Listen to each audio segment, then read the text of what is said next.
Welcome to this edition of AV Veterans Talk. Today we're talking to Stacia and Linda of the AV Wall. Hey everybody, welcome to another installment of AV Veterans Talk here at Aerotech News. I got some great guests today. Boy, look at, it's always good when I wake up in the morning and I got these good-looking women sitting next to me. Us curmudgeon old veteran guys, it's stuff. We love each other, but it's always nice to have Stacia and Linda here today.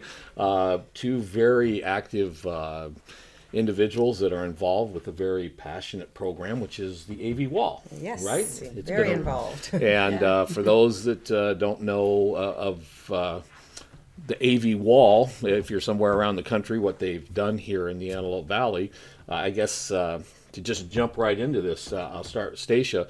Tell the people about the birth of how the AV Wall came about. Okay, well, actually, that's way more of a Linda thing. Is that she more was of a Linda? Involved way back then. Either but one it of is us can answer. it is a half-scale replica of the Vietnam Veterans Memorial in Washington, D.C., and Linda was there at the birth of the idea and actually Yes, the I birth was. of the wall. Yes. So, Yeah. it all started. Linda's in the theater, and so it started with a play, A Piece of My Heart. We wanted to bring a wall to the City of Palmdale. I work at the Palmdale Playhouse, and for the city, we wanted to bring one of the walls. This is a short story. Okay. Could not get one here. Subsequently tried to get a wall to the City of Palmdale again through the Playhouse in conjunction with the play we were doing, and we could not get one. So we decided to build our own. It's basically the bottom line. Started raising funds. We stalled out at a very small amount of money. And this goes all the way back to 2005. Correct. Right. Small amount of money. It took totally about 4 years. Once the veterans and the community embraced it, it took off. And the final fundraiser was called Pennies for Soldiers. Right. And Pennies for Soldiers raised almost $21,000, which put us right over the edge, which built the wall. Right. So the wall is 8 years old. This year it was dedicated in 2009. It was built, fabricated, designed locally at Signs and Designs.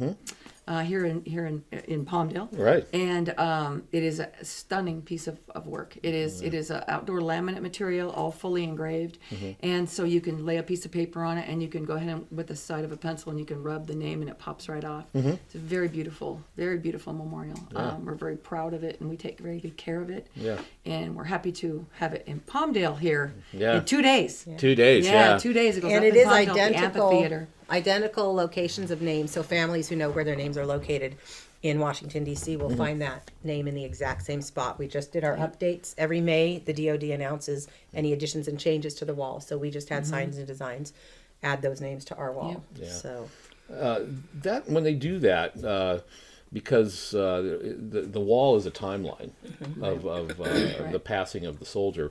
When they have add-ons like that, is there a specific spot on where they add? Because you obviously can't reboot the whole wall. Do they just add it to the end, or is there a separate section for that, or no? they've tried to add them as close as possible because some of the lines did still have room on them. So as close as possible chronologically where that soldier's incident was. But it obviously may not be on the exact same panel. Yeah. So they put them as close as possible. They are just starting to deal with some of the extensions Yeah. and additions. And obviously the numbers are fewer and fewer each year that they're adding. Right, because it's the MIA's. MIA. They're already on there, and we just change the status of their symbol next to them. But to add names, it should be fewer and fewer each year, Right. hopefully. When the remains are repatriated, they're still looking for remains absolutely. in country and in Cambodia and Laos.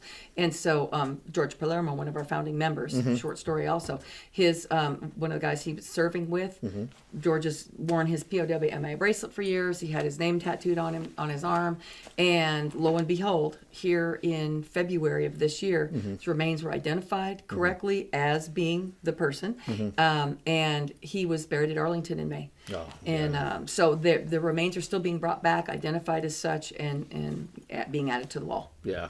Or if they're already on the walls in MIA, the status gets changed. There's their symbol status. Right.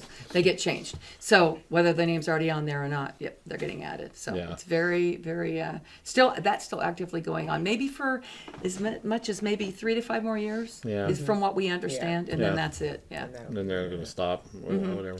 I know that Lancaster, we still have Smitty Swords, Yeah. who's no longer. Smith Swords the third. He's not. He never came home. Yep. And he's still one of those. We kind of hoping Right. pray for that he does make that trip back home.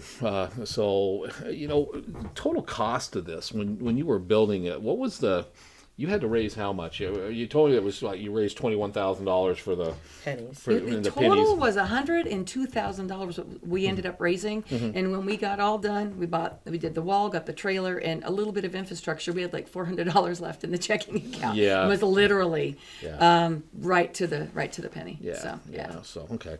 So I think we need to take our first break here. We come back. We'll continue this journey talking to these fine ladies and stuff about the AV mobile wall or portable AV wall. wall is Just the short AV wall. version. We're just going to say AV Yep, wall. that's So the it is safest. what it is. So we'll be right back. Thank you for joining us for this edition of AV Veterans Talk.